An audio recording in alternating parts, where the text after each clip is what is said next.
Kidlat News Updates. Mga balita ngayon, anak ni Yumaong Representative Romeo Acop, ipinroklamang bagong kongresista ng Antipolo 2nd District. 95.2 million pesos na halaga ng shabu nasabat sa pantalan sa Surigao. Malamig na panahon patuloy na nararanasan sa bansa dulot ng amiha. 9.4 degrees Celsius na itala sa Baguio City. Ako po si Cesar Sorian para ihatid ang mga nangungunang balita sa buong kapuluan.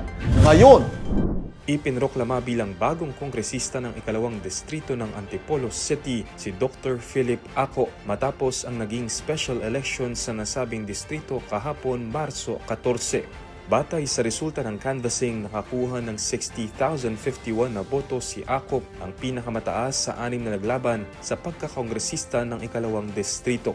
Isinagawa ang halalan matapos mabakante ang posisyon nang pumanaw ang kanyang amang si dating Representative Romeo Acop noong Disyembre 2025. Ayon sa Commission on Elections o COMELEC, 33.37% lamang ang naging voter turnout o porsyento ng mga bumoto mula sa higit 252,000 na rehistradong botante sa 8 barangay ng lungsod.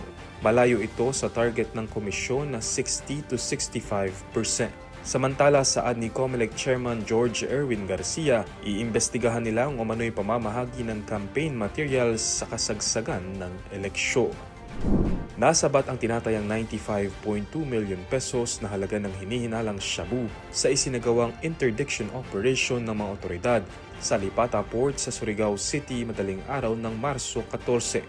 Ayon sa Philippine Drug Enforcement Agency Regional Office 13 o PIDEA RO30, nasa kote sa operasyon ng isang 23 anyos na drug courier na si Sultan Kinento Tunday, residente ng Napindan, Taguig City.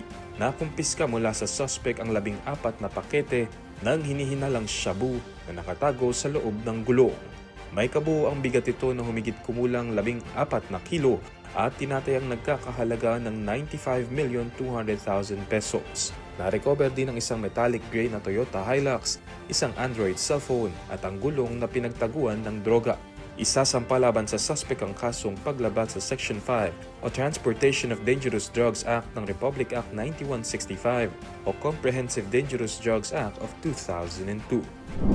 Patuloy na nararanasan ng mas malamig na panahon sa maraming bahagi ng bansa dahil sa patuloy na pag-iral ng malakas na amihan ngayong linggo, Marso 15. Ayon sa Pag-asa, na itala sa Baguio City ang malamig na temperaturang 9.4 degrees Celsius habang 10.5 degrees Celsius naman sa kalapit na La Trinidad, Benguet. Samantala, nakaranas din ng halos kaparehong lamig ang Malaybalay City sa 15.2 degrees Celsius, San Ildefonso, Bulacan sa 16.0 degrees Celsius at Tanay Rizal na 16.8 degrees Celsius.